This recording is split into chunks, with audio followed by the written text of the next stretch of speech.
ওং শিলাঞ্জং পাশং কুশপদ্মহস্तं চতুর্ভুজং ধূম্রনিভং ত্রিনেত্রং সিংহাসনস্থং ধৃতপীত বস্ত্রান্ধয়ন্মেহেসিম হৃদি কালরাত্রি। মৃগচর্মের ওপর বসে ধ্যানস্থ অবস্থায় মুদ্রিত চোখে দীর্ঘক্ষণ মন্ত্র উচ্চারণের পর ননী কাপালিক চক্ষুপল্লব উন্মোচন করে ধুনির দিকে তাকিয়ে ক্রোধান্বিত হলেন। কারণ ওনার অজান্তে অদূরে একটি মাটির ছিদ্র থেকে শীতল রক্তের স্রোত ক্রমাগত ধুনির দিকে বাহিত হয়ে নিভিয়ে ফেলেছে তার সাধন প্রক্রিয়ার হোমাগ্নি। এমনকি সচল রক্তধারা বয়ে নিয়ে গেছে তার সাধনস্থলের নানান উপকরণ। ক্রুদ্ধ ননী কাপালিক এবার নিভে যাওয়া ধুনি থেকে একটা কাঠ তুলে নিয়ে রক্তস্রোতের উৎসস্থল সেই মাটির ছিদ্রর স্থানে খনন করে আশ্চর্য হল।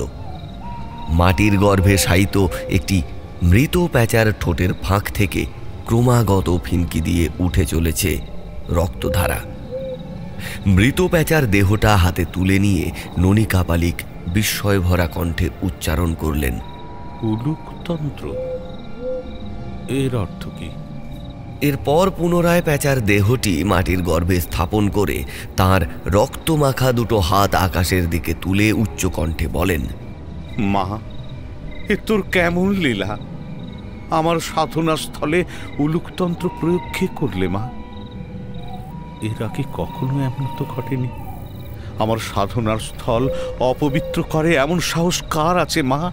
মা, তুই জবাব দে মা, আমার আরাধনায় কি ত্রুটি রয়েছে বল মা, বল। ননী কাপালিকের আবেদন সমাপ্ত হতেই পশ্চিম দিকের আকাশ চিরে একটি বজ্রপাত নামল একেবারে ওই সম্মুখের শুকনো গাছের ওপর। গাছটা দাউ দাউ করে জ্বলে উঠল। তখন ননী কাপালিক বললেন, বেশ, তুই যখন চাইছিস তাই হবে। আমি তোর সংকেত বুঝতে পেরেছি মা। জগৎ সংসারের ভার যখন তুই আমার হাতে তুলে দিয়েছিস, আমি তা পালন করব। এ মায়ার উত্থান সৃষ্টিপথের বাধা হয়ে দাঁড়ালে আমি আমার সর্বশক্তি প্রয়োগ করে বিনাশ করব। আমি এক্ষুনি স্থান ত্যাগ করব। এই অশুভ ইঙ্গিতের সন্ধানে পশ্চিমের পথ ধরব। তুই সঙ্গে থাকিস মা, আশীর্বাদ করিস, আশীর্বাদ করিস মা। বম কালে, বম কালে, বম কালে বলে ননী কাপালিক ওনার পাশে থাকা ঝুলিটা কাঁধে তুলে নিলেন। তারপর পূজাস্থল থেকে তার সব সময়ের সঙ্গী রক্তস্নাত করটিটি তুলে নিয়ে জ্বলন্ত গাছের পাশ ধরে হেঁটে চললেন অশুভ শক্তির সন্ধানে।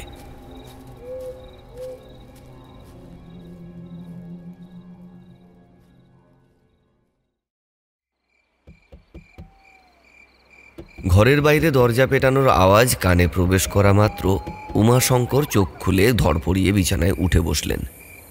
এরপর ঘুমের ঘোরটা পাতলা হয়ে আসতেই ওনার কানে এলো, কর্তা, কর্তা বাবু, দরজাটা একটু খুলুন না, ও কর্তা বাবু। উমাশঙ্কর এবার হাতের সামনে রাখা আলোটা জেলে ঘড়ির দিকে নজর ফেললেন। সময় রাত 2:45। দরজা পেটানোর শব্দ আরো ঘন ঘন হতে শুরু করলো। উমাশঙ্কর মশারির ভেতর থেকে বাইরে বেরিয়ে এসে দরজা খুলতেই ওনার চোখে পড়ল চাকর গদাইয়ের কুঁচকে যাওয়া মুখখানা। এরপর উমাশঙ্কর ভুরু যুগল বাঁকিয়ে ঘুম জড়ানো কণ্ঠে প্রশ্ন করলেন, আরে কি ব্যাপার কি? হ্যাঁ, এই রাত দুপুরে চিৎকার করছিস কেন? গদাই দৃষ্টি মাটির দিকে নামিয়ে জবাব দিল, খোকা বাবু আবার ওরকম করছে। হ্যাঁ, বলিস কি? আপনি এক্ষুনি একবার চলুন ও ঘরে, চলুন। কথাটা শোনার পর উমাশঙ্কর স্থির থাকতে না পেরে দ্রুত সিঁড়ি বেয়ে নিচে নামল। তারপর সারিবদ্ধ ঘরগুলির মধ্যে যে ঘরে আলো জ্বলছে সেই ঘরে প্রবেশ করে বিছানার এক পাশে বসে উত্তেজিতভাবে বললেন, গোপাল বাবা, গোপাল, গোপাল, তোমার শরীর খারাপ করছে বাবা? বিছানায় দুচোখ উল্টে মুখ হাত পা বেঁকিয়ে থরথর করে কাঁপছে বছর 35-এর গোপাল। মুখের ওপর গামছা চাপিয়ে পাশে দাঁড়িয়ে ফুপিয়ে ফুপিয়ে কাঁদছে গদাই। বাবা, তাকাও, তাকাও আমার দিকে, তাকাও। গোপাল, উমাশঙ্কর এবার গদাইয়ের দিকে তাকিয়ে জিজ্ঞেস করলেন, ওকে রাতের ওষুধটা খাইয়েছিলিস তো?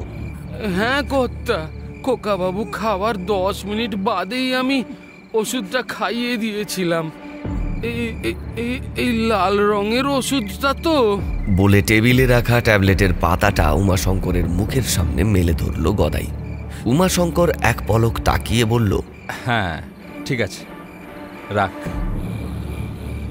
এর পরপরই গোপাল গোঙাতে শুরু করে। সেই সঙ্গে ওর ছটপটানির গতিটাও সামান্য বাড়লে উমাশঙ্কর ব্যস্ত হয়ে বললেন, গদাই, গদাই শীঘ্রই জল নিয়ে আয়। গদাই তাড়াতাড়ি নিয়ে আয় বাবা, তাড়াতাড়ি নিয়ে আয়। কথা ফুরোনোর কয়েক সেকেন্ডের মধ্যেই গদাই এক ঘটি জল এনে উমাশঙ্করের হাতে দিল। উমাশঙ্কর ঘটি থেকে কিছুটা জল গোপালের চোখে মুখে ছড়িয়ে দিলেন, আর বাকিটা ওর মাথায় ঢালার পর মুহূর্তেই ওর চোখের মণি দুটো সোজা হলো। ও এবারে মৃদু কণ্ঠে ওর বাঁকানো হাতটা জানালার দিকে বাড়িয়ে কথা বলবার চেষ্টা করলো। বাবা, ও আবার এসেছে, আবার এসেছে বাবা। কে এসেছে গোপাল? খোলা জানালার অন্ধকারের দিকে তাকিয়ে জিজ্ঞাসা করলেন উমাশঙ্কর। ওই কালো কুৎসিত লোকটা, ওর লোমশ শরীরে জেগে আছে কেবল দুটো রক্তিম উজ্জ্বল চোখ। ও আমার দিকে চেয়ে আছে। ওই দেখো বাবা, ওই বিশ্রী দাঁত বের করে হাসছে। ওকে চলে যেতে বলো বাবা, ওকে চলে যেতে বলো। আমার ভয় করছে, ও আমাকে মেরে ফেলবে বাবা। তুমি আমাকে বাঁচাও, বাঁচাও বাবা। কই, কাউকে তো দেখতে পাচ্ছি না রে। কে তোমাকে মেরে ফেলবে? আমি আছি, গদাই আছে, কেউ তোমার কিচ্ছু করতে পারবে না গোপাল। তুমি ভয় পেও না, শান্ত হও বাবা, শান্ত হও। গদাই ওই ফাঁকে জানালার সামনে এগিয়ে গিয়ে বলল, কই খোকা বাবু, জানালার বাইরে তো কেউ নেই। এই তো আমি দাঁড়িয়ে আছি, দেখো আমার দিকে।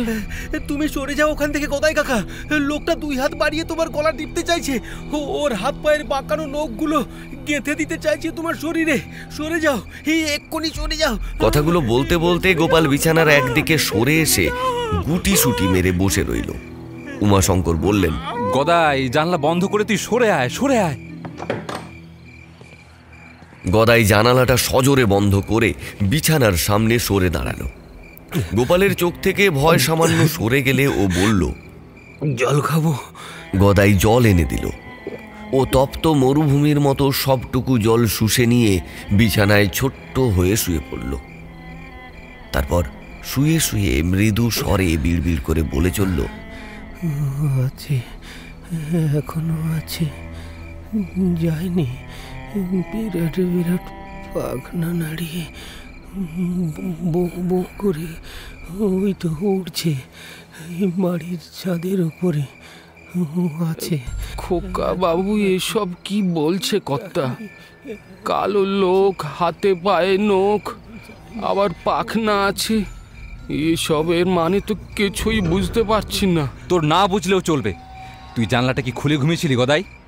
আগে না কর্তা, ওটা তো বন্ধই ছিল। তবে খুললো কে? সে তো মনে পড়ছে না। আমি কালই ওই জানলাটা খসিয়ে ওখানে ইট গাঁথিয়ে নেব। এই শোন, তুই একবার শশী ডাক্তারকে ডেকে আনতে পারবি? হ্যাঁ, এত রাতে? হোক রাত, তাতে কোনো অসুবিধা নেই। ও তোকে দেখেই বুঝতে পারবে আমিই তোকে পাঠিয়েছি। তাছাড়া গোপাল যখন ওর পেশেন্ট, ডাক্তার হিসেবে ওর একটা তো দায়িত্ব কর্তব্য রয়েছে গোপালের ওপর। তুই আলোটা নিয়ে এক্ষুনি ছুটে যা, আর দেরি করিস না, যা যা। গদাই আলো হাতে সদর দরজা খুলে বাইরে বেরিয়ে গেল। এরপর খানিক বাদে গদাই শশী ডাক্তারকে সঙ্গে করে ঘরে প্রবেশ করল। শশী ডাক্তার গদাইয়ের ভয় পাওয়া মুখের অভিব্যক্তি লক্ষ্য করলেন। তারপর উমাশঙ্কর বাবুকে বললেন, উমাশঙ্কর বাবু, আমি তো এর আগেই বলেছি আপনার ছেলের শারীরিক কোনো সমস্যা নেই। ওর অবচেতন মনের ভেতর কোনো কারণে ভয় জমা হয়ে রয়েছে। সেই সমস্ত ভুল ধারণা মন থেকে বের করতে না পারলে আমারও কিছু করার থাকবে না। আমি আপাতত ঘুমের ওষুধের ডোজটা বাড়িয়ে দিলাম। আপনি পারলে কোনো ভালো সাইকিয়াট্রিস্ট দেখাতে পারেন। কী কারণে ও ভয় পাচ্ছে সেটা জানার প্রয়োজন রয়েছে। ভয়ের উৎপত্তিটা না জানতে পারলে ওকে সুস্থ করা যাবে না। প্রথম যেদিন ওকে আমার ক্লিনিকে নিয়ে এলেন সেদিনই তো আপনার কাছে আমি জানতে চেয়েছিলাম এর মধ্যে ভয় পাওয়ার মতো ওর সঙ্গে তেমন কিছু ঘটেছে কি না। আপনি তো সেটাও বলতে পারলেন না আমাকে। ওর সঙ্গে তেমন কিছু ঘটে থাকলে তো বলবো ডাক্তারবাবু। সারাক্ষণ তো ও আমার সঙ্গেই থাকে। আমার ব্যবসা দেখাশোনা সূত্রে আমরা দুজনে একই গাড়িতে যাওয়া আসা করি। বাড়ি আর ব্যবসা এই তো ওর জগৎ। এর বাইরে বন্ধু বান্ধব বা আলাদা কোনো সমাজে ওকে মিশতে দেখিনি। মনে দাগ কাটার মতো ঘটনা বলতে মাসখানেক আগে আমার ছোট ভাইটা হঠাৎ মারা যায়। এছাড়া তেমন কিছু তো ঘটেনি। আপনার ভাই কিভাবে মারা গিয়েছিল? অপ্রিয় কথাটা জিজ্ঞাসা করছি কারণ মৃত্যুতে কোনো অস্বাভাবিকতা থেকে থাকলে সেটা কিন্তু আপনার ছেলের মনে দাগ কাটতে পারে। প্রশ্নটা করে আপনি ভালোই করেছেন ডাক্তারবাবু। ওর মৃত্যুটা সামান্য ঘটনা, তবে আশ্চর্যজনক। মৃত্যুর দিন সাতেক আগে ওর ঘরে কোত্থেকে একটা ধেড়ে বাদুড় এসে বাসা বেঁধেছিল। বাসা মানে ওই দিনের বেলা ছাদ থেকে ইলেকট্রিকের তার ধরে ঝুলে থাকতো। ওটাকে তাড়ানোর অনেক চেষ্টা করেছিল, কিন্তু বেয়াড়া বাদুড়টা কিছুতেই যায়নি। দিন সাতেক ধরে ওকে জ্বালাতন করেছিল। এরপর সারাক্ষণ ও বাদুড়টিকে কিভাবে তাড়ানো যায় সেই নিয়ে ভাবত। আমার সঙ্গেও ওই বিষয়ে কথা বলেছিল, আমিও সঠিক বুদ্ধি দিতে পারিনি। খাওয়া ঘুম ছেড়ে একেবারে অস্থির হয়ে উঠেছিল ও। শেষমেশ অতিষ্ঠ হয়ে গিয়ে রাগের বশে একটা ভয়ানক সিদ্ধান্ত নিয়ে বসে। একদিন ঘরের জানালা দরজা বন্ধ করে বাদুড়টির গায়ে দাহ্য পদার্থ ছিটিয়ে আগুন ধরিয়ে দেয়। এর ফলে পেল্লাই সাইজের বাদুড়টা জ্যান্ত জ্বলে মরে যায়। কাঁচা বাদুড় পোড়ার গন্ধ সারা বাড়িতে দিন 15 বাতাসে ভর করেছিল। কিছুতেই মাংস পোড়ার গন্ধটা মিটছিল না। এই ঘটনার 7 দিন পরে ভাই মারা যায়। কাকতালীয়ভাবে সেও পুড়েই মারা গেছিল ডাক্তার। ওর গাড়িটা অ্যাক্সিডেন্ট করে আগুন ধরে যায়। চোট পেয়ে গাড়ির ভেতরে জ্ঞান শূন্য হয়ে পড়েছিল ভাই। এ কারণে ওকে জ্যান্ত পুড়তে হয়েছিল। ও মাই গড, ভীষণ প্যাথেটিক মৃত্যু হয়েছিল তো আপনার ভাইয়ের। কিন্তু তারপর থেকে এতদিন তো গোপাল ভালোই ছিল। ওর এই ভয় পাওয়ার ঘটনা শুরু হয়েছে দিন তিনেক ধরে। ভয় পাওয়াটাও বেশ অদ্ভুত, বুঝলেন। ভয় পেয়ে জ্ঞান হারায়, তারপর জ্ঞান ফিরে অদ্ভুত দর্শন একটি লোকের বর্ণনা দেয়। সে অদ্ভুত দর্শন লোকটা নাকি ওকে মেরে ফেলবার চেষ্টা করে। এরপরও সুস্থ বোধ করলে স্বাভাবিক জীবনযাপন করে, যেন কিছুই ঘটেনি। সবটাই ওর অবচেতন মনের ব্যাপার। আসলে আপনার ভাইয়ের করুণ মৃত্যুটা ওকে আঘাত করেছে মনে হচ্ছে। আচ্ছা, আপনার ভাই কি এখানেই থাকতেন? হ্যাঁ, ওর নিজের কোনো সংসার ছিল না। সেও ব্যবসার কাজে আমাকে সহযোগিতা করত। তা আপনার ছেলের সঙ্গে তার কেমন সম্পর্ক ছিল? সাধারণ। ওদের মধ্যে খুব বেশি গভীরতা চোখে পড়েনি। বাইরে থেকে অনেক কিছুই নজরে পড়তে নাও পারে। আমার মনে হয় আপনার ভাইয়ের মৃত্যুটাই ওর ভয় পাওয়ার কারণ। কর্তা, দিন 20 আগে ব্রজ মারা যাবার ব্যাপারটা বললেন না? ব্রজটাকে? আমার পোষা কুকুর। গোপাল ব্রজকে খুব ভালোবাসত। জানোয়ার বলে তেমন আমল দিইনি ঠিকই, তবে ওর মৃত্যুটাও রহস্যজনক বলা যেতে পারে। কিভাবে মারা গিয়েছিল ব্রজ? মৃত্যুর দিন সারা ঘরময় ছুটে ছুটে চিৎকার করছিল, যেন কিছু দেখেছে ও। মাঝে মধ্যে বাইরে বেরিয়ে গাছপালার দিকে তাকিয়ে চেঁচাচ্ছিল। আমরা এর কারণ ধরতে পারিনি। কুকুরের ওই রকম শূন্য তাকিয়ে চিৎকার স্বভাব থাকে বলে ব্যাপারটা গুরুত্ব দিয়ে দেখিও নি। নিজেদের কাজে ব্যস্ত ছিলাম। এরপরে সন্ধেবেলা বাড়ি ফিরে দেখি জঙ্গলের মধ্যে ব্রজ মরে পড়ে আছে। ওর সমস্ত শরীরে ক্ষত চিহ্ন। মৃতদেহটা দেখে মনে হচ্ছিল মৃত্যুর আগে কোনো বুনো জানোয়ারের সাথে ভীষণ লড়াই হয়েছে ওর। এই ঘটনায় গোপাল দুঃখ পেয়েছিল বটে। মানুষের মন বড় জটিল। সামান্য ব্যাপারও মাঝে মাঝে মনের মধ্যে অনেক বড় প্রভাব ফেলে যায়। গোপাল পরিষ্কারভাবে সমস্ত ঘটনা খুলে বললে সুবিধা হতো, কিন্তু সেও তো সম্ভব না। কারণ ভয়টা মাঝে মধ্যে ওর অবচেতন মনের ওপর প্রভাব ফেলে ওকে অতিষ্ঠ করে তুলছে। সারাক্ষণ থাকছে না, ভয়ের স্তরটা কেটে যেতেই ও ও আবার স্বাভাবিক জীবনযাপন করছে, তখন কিছুই মনে থাকছে না ওর। তখন ও যেন অন্য মানুষ হয়ে উঠছে। আজকেও ও ঘরের মধ্যে কাউকে দেখতে পাচ্ছে এমন কথা বলছিল, বুঝলেন? আমার ছেলে কি মানসিক ভারসাম্য হারিয়ে ফেলছে ডাক্তারবাবু? আহা হা হা, আপনি এখনই এসব ভাবছেন কেন? আপনি বরং ওকে কোথাও চেঞ্জে টেঞ্জে নিয়ে যান। নতুন জায়গা, নতুন মানুষজন দেখলে হতেও তো পারে ওর মনের ভয়টা আর থাকবে না। Out of sight out of mind একটা কথা আছে, আপনি সেটা জানেন নিশ্চয়ই। আমার মনে হয় আপনার এই বাড়ি, এই জানালা, এই পরিবেশ, এসব কিছুর থেকে ওর কিছুদিনের জন্য মুক্তি দরকার। বাকি যা যা ওষুধ দিয়েছি আমি, সেগুলো ঠিকমতো খাইয়ে যান, আশা করি উপকার পাবেন। আজ তাহলে আসি। হ্যাঁ। শশী ডাক্তার চলে যাওয়ার পর উমাশঙ্করবাবু বললেন, কোথায় যাই বলো তো গদাই? আমার বার্ধক্যের সম্বল একমাত্র ছেলের এই অবস্থায় আমার নিজেরই তো মাথার ঠিক নাই। এই সময় ওকে নিয়ে কোথায় কোথায় ঘুরবো বলো তো? আমি আর ভাবতে পারছি না। কর্তা বাবু, কিছু না মনে করলে একখান কথা বলতে পারি? তোকে কথা বলতেই তো বললাম। আমি বলি কি, আপনি আবার দেশের বাড়ি ফিরে চলুন। দেশের বাড়ি? হ্যাঁ কর্তা, এই শহরের মিথ্যে মোহ ত্যাগ করুন। সরলপুরে আপনার অত বড় বাড়ি, জমি, বাগান সব আছে। এখানে পড়ে থেকে শুধু কষ্ট পাবেন কেন? অসুস্থ খোকা বাবুকে নিয়ে কেন বিদেশ বিভুঁয়ে ঘুরে বেড়াবেন? তার চেয়ে সরলপুরে যাওয়াই ভালো। গ্রামের জল বাতাস পেলে খোকা বাবু আপনিই সুস্থ হয়ে উঠবে। তাছাড়া খোকা বাবুর ছোটবেলাটা যখন ওখানে কেটেছে, সেখানে গেলে ওর ভালোই লাগবে। আমাকে আবার সরলপুর ফিরে যেতে বলছিস গদাই? বলে উমাশঙ্করবাবু তার দু চোখের কোণে হাত দিলেন। তারপর আবার বলতে শুরু করলেন, মাধবীর মৃত্যুটা আমি আজও কিছুতেই মেনে নিতে পারিনি গদাই। আমার বারবার মনে হয় ওকে শহরে এনে ভালো ডাক্তার দেখাতে পারলে ও বোধহয় বেঁচে যেত। মাধবীরও এক জেদ ছিল, গ্রামের মাটি ছেড়ে এক পাও নড়বে না। শেষে মিথ্যে জেদের কাছে মানুষটা প্রাণটাই দিয়ে দিল। ওই একটা আক্ষেপ থেকে আমি গ্রাম ছেড়ে গোপালকে সঙ্গে করে শহরে এসে উঠেছিলাম। তুই আবার আমাকে সেই গ্রামে ফিরে যেতে বলছিস? বৌদিমণির কথা আমিও ভুলতে পারিনি কর্তা। এমন পয়মন্ত মেয়ে কজনের বাড়িতে থাকে? ভালো ছিলেন বলেই তো ভগবান কাছে ডেকে নিলেন। তবুও এই বুড়োর কথা বিশ্বাস করুন একবার। গ্রামে ফিরলেই খোকাবাবু ভালো হয়ে উঠবে, এটা আমার বিশ্বাস। আপনি তো শহরের ডাক্তারের ওষুধ সঙ্গে নিয়েই যাচ্ছেন, তাহলে আর চিন্তা কি? মাঝে মধ্যে শহরে এসে ওকে ডাক্তার দেখিয়ে নিয়ে যাবেন। তাছাড়া ডাক্তারবাবু তো বললেন খোকাবাবুর কিছু হয়নি, মন থেকে ভয় সরে গেলেই ও ঠিক হয়ে যাবে। দেখবেন গ্রামের মাটিতে পা পড়লেই সব ঠিক হয়ে যাবে। নিজের জন্মভূমি বলে কথা। বেশ, ঠিক আছে, তুই দেশের বাড়ি ফিরবার ব্যবস্থা কর গদাই।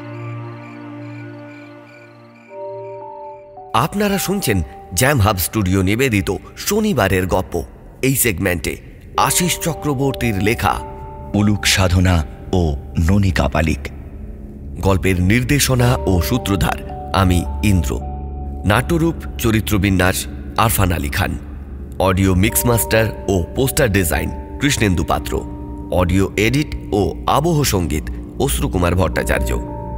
অন্যান্য চরিত্রে সৌরেন চট্টোপাধ্যায়, অমিত কিরণ ব্যানার্জি, কৃষ্ণেন্দু পাত্র, আরফান আলী খান, শুভজিৎ সরকার, সূর্য মাইতি, অক্ষয় কুমার সেন। তাহলে চলুন আমরা ফিরে যাই আবার আশিস চক্রবর্তীর লেখা উলুক সাধনা ও ননী কাপালিক গপ্পে।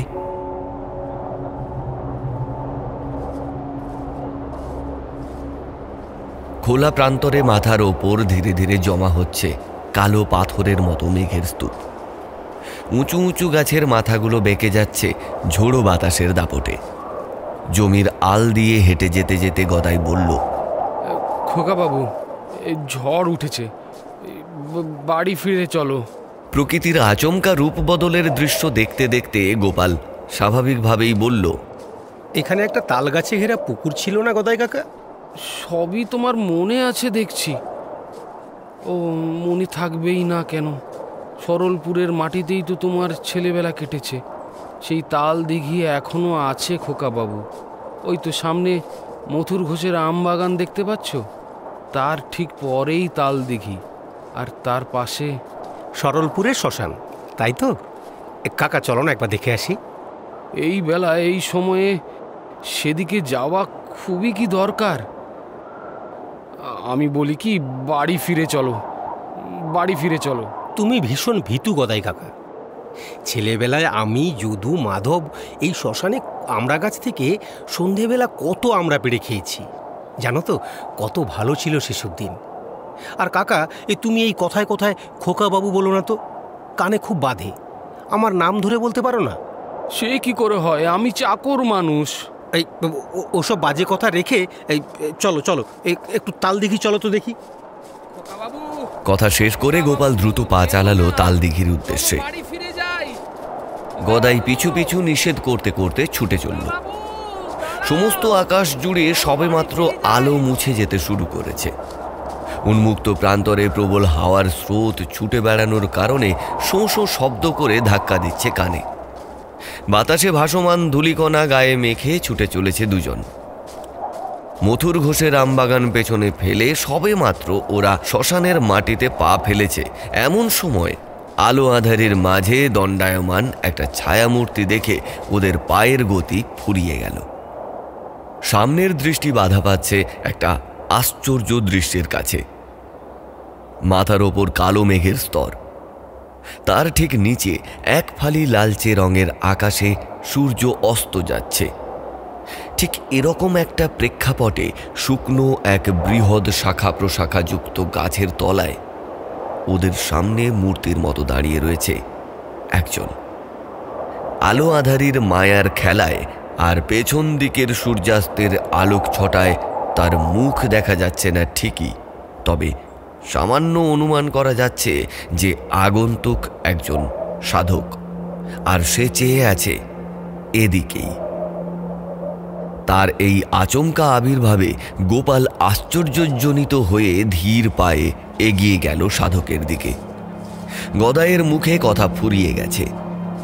ওদের পথ আগলে দাঁড়িয়ে থাকা সেই মূর্তিটিকে দেখে অস্বস্তি বোধ করলে গোপাল প্রশ্ন করে, কে আপনি? ননী কাপালিক। শব্দ দুটির ওজন এতটাই যে আচমকা আশপাশের বাতাসের গতি রুদ্ধ হয়ে পড়ল। গোপাল শব্দের ধাক্কা সামলে খানিক শশব্যস্ত হয়ে ফের প্রশ্ন করল, আমার পথ আগলে দাঁড়াবার মানে কি? যদি বলি তোর মঙ্গলার্থে আমার এখানে আগমন। আমাকে চেনেন না, জানেন না, আর আমার মঙ্গল কামনায় আপনি হাজির? বাহ, এও বিশ্বাসযোগ্য? হাসালেন আপনি। জগৎ সংসারের যা কিছু তোর কাছে অবিশ্বাস্য, প্রকৃত অর্থে সেগুলি বিশ্বাস্য। মানে? ছাড়, এই মুহূর্তে সমস্ত কিছুর মানে বোঝাতে গেলে অর্থের অনর্থ হয়ে যাবে। কে বলল তোকে আমি চিনি না? তোর দেহ আত্মা সব কিছুই আমার কাছে পরিচিত। তোর আত্মা কৃষ্ণপক্ষের চতুর্দশী তিথিতে দেহপ্রাপ্তি ঘটেছে। তোর জন্মলগ্নে চন্দ্র খুব দুর্বল। মকর রাশিতে কাল সর্প যোগ আছে তোর। লগ্ন সপ্তমক্ষে রাহু কেতুর অবস্থান আছে। আপনি ঠিক কি বলতে চাইছেন বলুন তো? তোর সামনে সমূহ বিপদ। বিপদ? কিন্তু আপনি এসব বলে গোপাল চোখের দৃষ্টি সূক্ষ্ম করে ননী কাপালিকের চেহারা দেখবার চেষ্টা করে ব্যর্থ হলে ননী কাপালিক বললেন, দাঁড়া, এক্ষুনি তোর অসুবিধে দূর করছি। এরপর ননী কাপালিক দুহাত আকাশের দিকে তুলে বলল, জয় মা, জয় মা, বমকার বমকার বমকার।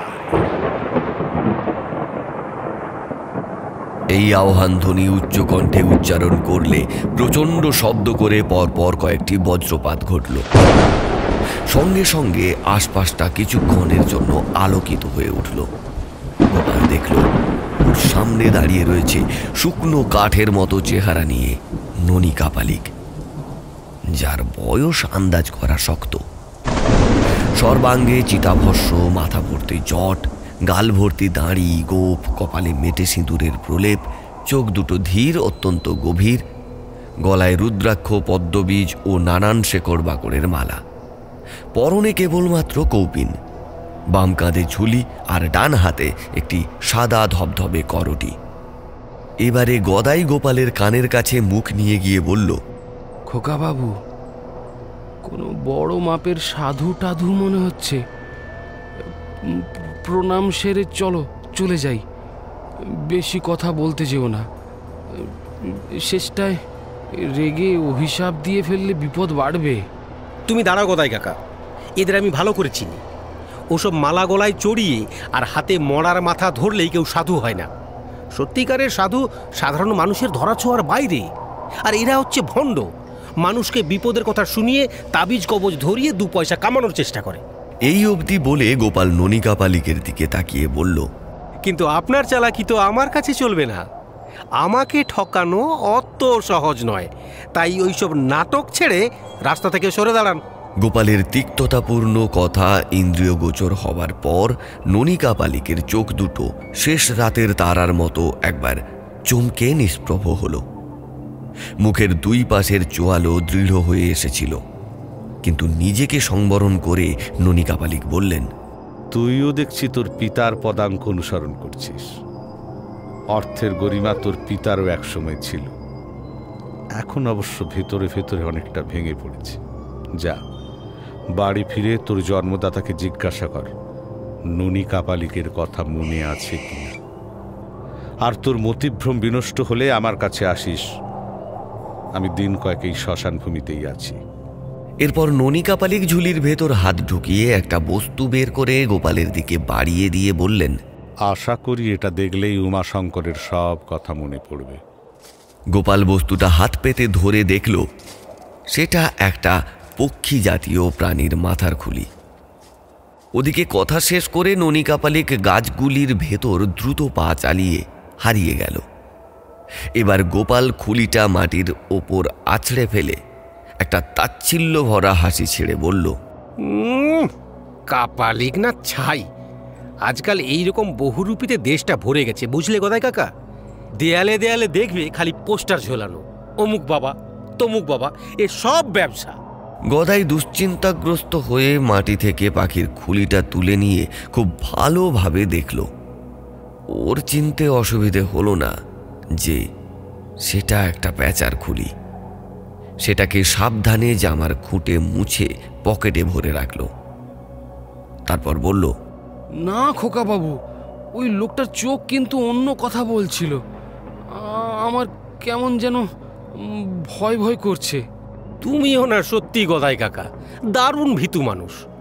এই ভয়কে আশ্রয় করেই তো ওরা করে খাচ্ছে। এই ছাড়ো, ওসব ছাড়ো তো, এসো আমার সঙ্গে, আর একটু এগোলেই তো তালদিঘি। ওরা যখন তালদিঘির পাড় বরাবর হেঁটে চলেছে, ঠিক তখনই মুষলধারে বৃষ্টিটা নামল। একটা ঝাঁকড়া গাছের তলায় দাঁড়িয়ে বিরাট দিঘির ওপর বৃষ্টির ফোঁটার আলোড়ন উপভোগ করছে গোপাল। হালকা হিমেল বাতাসের স্পর্শে ওদের আধ ভেজা শরীরে শিহরণ জাগছে। বেশ কিছুক্ষণ বর্ষণের পর আকাশের কালো ভাবটা কাটলেও গদাইয়ের মনের অন্ধকার যেন কিছুতেই কাটছে না। ও হাতের ওপর মাথা রেখে মুখ ভার করে বসে রয়েছে। চিন্তার স্তর আচ্ছন্ন করে রেখেছে ওর বাহ্যিক চেতনা। খানিক বাদে দিঘির জলে জোরালো শব্দে কিছু একটা পড়ল। ও সম্বিত ফিরে পেয়ে আশেপাশে চোখ ঘুরিয়ে দেখল গোপাল নেই। তৎক্ষণাৎ গদাই আশপাশটা ভালো করে দেখে নিয়ে চিৎকার করে গোপালকে ডাকার চেষ্টা করল। খোকা বাবু, খোকা বাবু, কোথায় গেলে খোকা বাবু? খোকা বাবু! কানের পাশে বৃষ্টির শব্দ ছাড়া কিছুই ফেরত এলো না। গদাই ব্যস্ত হয়ে আশপাশটা চিৎকার করতে করতে খুঁজে চলল। কোথাও গোপালের দেখা মিলল না। শূন্য হাতে আন্দোলিত জলাশয়ের কাছাকাছি নেমে দেখল পা দুটো ভেসে রয়েছে জলের মধ্যে। এবার দিক বিদিক জ্ঞান শূন্য হয়ে গদাই জলে ঝাঁপিয়ে পড়ে পা দুটো ধরে টান দিতেই শুকনো কাঠের মতো জলের ওপর ভেসে উঠল গোপালের দেহটা। জল থেকে মাথা তুলে বুক ভরে দম নেওয়ার চেষ্টায় গোপাল আকুলি বিকুলি করছে। তারপর কোনো রকমে গদাই গোপালকে টেনে পাড়ে তুলল। খানিকক্ষণ গোপালের বুকটা ওঠানামা করার পর মুখ দিয়ে জল তুলে শান্ত হলো সে। গদাই ওর কাঁধ ধরে ঝাঁকিয়ে জিজ্ঞেস করলো, খোকা বাবু, খোকা বাবু, আমার কথা শুনতে পাচ্ছ? চোখ খোলো খোকা বাবু। ও আমাকে ট্রেনে নিয়ে যাচ্ছিল, আমাকে জলে ডুবিয়ে মারতে চায়। কে তোমাকে টেনে নিয়ে যাচ্ছিল? সেই কালো লোকটা। ওর পিঠ থেকে গজানো বিরাট পাকার ঝাপটায় আমাকে জলে ভাসিয়ে নিয়ে গেছিল। কামড়ে ধরতে চেয়েছিল আমার ঘাড়টাকে। ও এখনো জলেই আছে, ও জলেই আছে। সুচালো নখযুক্ত হাতের চাপে ও পাঁকের মধ্যে আমার মাথাটা পুঁতে দিতে চেয়েছিল। আমাকে বাঁচাও, বাঁচাও আমাকে গদাই কাকা, বাঁচাও।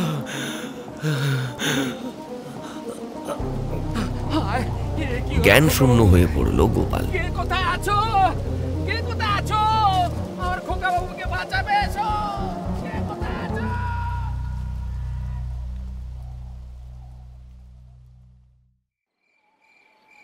গোপালের জ্ঞান ফিরল না। শহর থেকে ডাক্তার, ওষুধ সব এলো।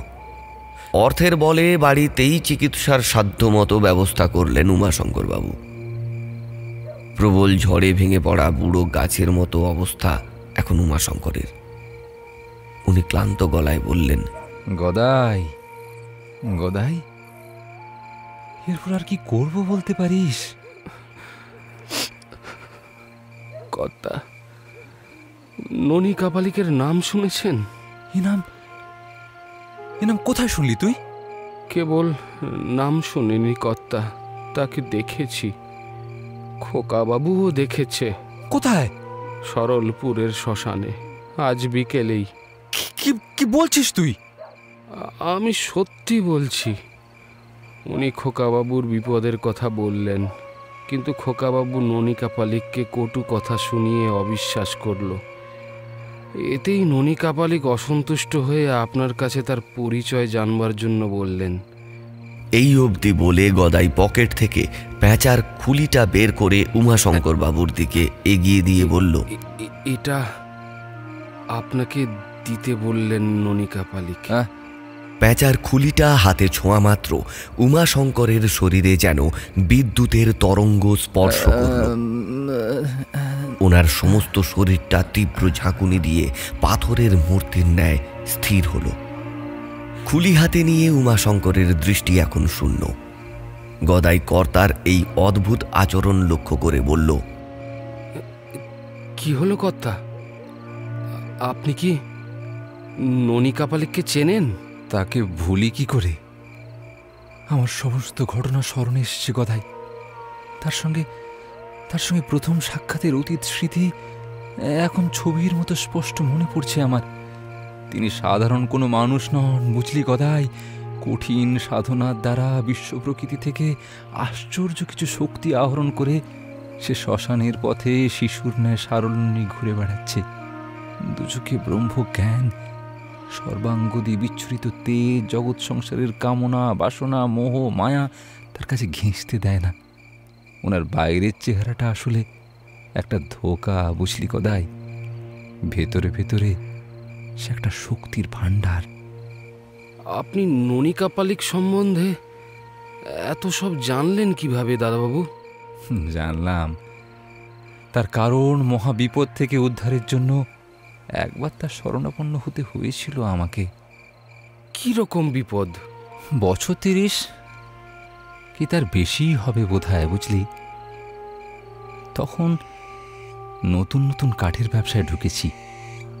এ কাজে আইনকে ফাঁকি দেবার প্রয়োজন হয়ে পড়ে মাঝে মাঝে।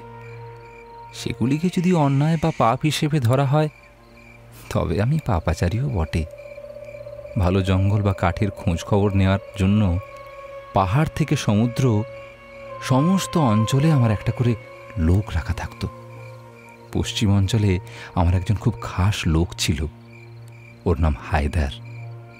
বয়স আমার মতোই হবে, তবে ওই বয়সে কাঠের ইলিম দেখলে অবাক হতে হয়। পশু পাখির মতো ওর বোনের সঙ্গে যোগাযোগ ছিল। একবার ঝাটিগিরি নামের একটা জঙ্গলের খোঁজ দিল হায়দার। ছোট ছোট টিলার ধার বরাবর জলাশয় ও বন মিশিয়ে এলাকাটা ছোট, তবে বনের বয়স ভালোই। খবর পেয়ে সেখানে পৌঁছে রেঞ্জারকে হাত করে একটা থাকবার ব্যবস্থা করলাম। বনের পাশেই সুন্দর কাঠের ঘর। এরপর চলল কাঠ সংগ্রহের পালা। প্রথমে জঙ্গলের মাঝারি বয়সের গাছগুলো রেখে পূর্ণবয়স্ক গাছগুলি চিহ্নিত করলাম। এরপর একটা পরিকল্পনা সেরে কাজে হাত দিয়েছি। এমন সময় ঘটল একটা কাণ্ড। কি কাণ্ড কর্তাবাবু? আমাদের যে কাজ তা রাতেই সারতে হয়। এক রাতে জঙ্গলের ভেতর আমি আর হায়দার আর বেশ কিছু শ্রমিক কাজ করছি। আচমকা লক্ষ্য করলাম একটা লোক আমাদের দিকে এক দৃষ্টে চেয়ে রয়েছে। লোকটা সাজ পোশাক ভিখিরির মতো, মাথায় কাঁচা পাকা চুলের অপরিষ্কার জট, ময়লা মাখা চোখ মুখ, উদাসী ভাব, দাড়ি গোফের বৃদ্ধি অনিয়ন্ত্রিত। গলায় হাতের কবজিতে কিছু রঙিন সুতো, পুঁতি ও কড়ির মালা বাঁধা রয়েছে। লোকটাকে ওভাবে দাঁড়িয়ে থাকতে দেখে প্রথমে ভয় পেলাম, কারণ পুলিশের লোক হতে পারে। এরপর ওর গাছের মতো দাঁড়িয়ে থাকা অবস্থা দেখে আমি আর হায়দার কাছে গিয়ে দেখলাম লোকটা দুই হাতে চিটোতে সামান্য রক্ত। হায়দার প্রথমে ওকে প্রশ্ন করল, এই এত রাতে এই জঙ্গলের ভেতর কি ব্যাপার তোর? লোকটা কোনো জবাব দিল না। হায়দার ফের প্রশ্ন করল, তোর হাতে রক্ত কেন? চোরা শিকারি নাকি তুই? লোকটা এবারে জবাব দিল, এই খাবার দিতে এসেছিলাম। আপনারা গাছ কাটছেন কেন? তোর আপত্তি আছে? আপত্তি থাকবে কেন? একটা অনুরোধ আছে। কি অনুরোধ? ওই সামনের জলাশয়ের পাশে একটা পুরনো গাছ আছে না, ওটাকে কাটবেন না দয়া করে।